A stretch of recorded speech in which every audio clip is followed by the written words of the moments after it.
पैसा न कौड़ी बा कहतानी सौरी, ऐसे मोहब्बत के गाड़ी न दौड़ी, ओ गाड़ी न दौड़ी। पैसा वैसा आवतानी साथ लेके, पैसा वैसा आवतानी साथ लेके, चलो ये यार गुजरात लेके, भागो ये यार अपना साथ लेके,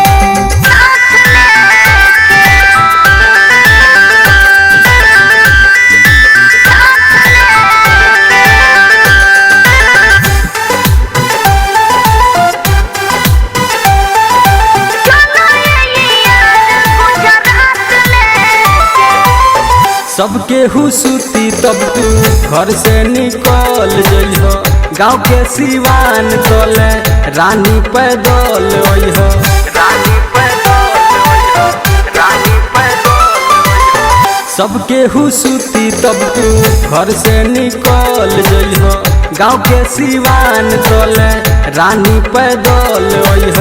नहर के अरिया हो हम बसवरिया में, नहर के अरिया हो हम बसवरिया में, रहे हम बेग अपना हाथ लेके,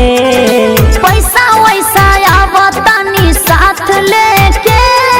चलो ये यार गुजरात लेके, भागो ये यार अपना साथ लेके,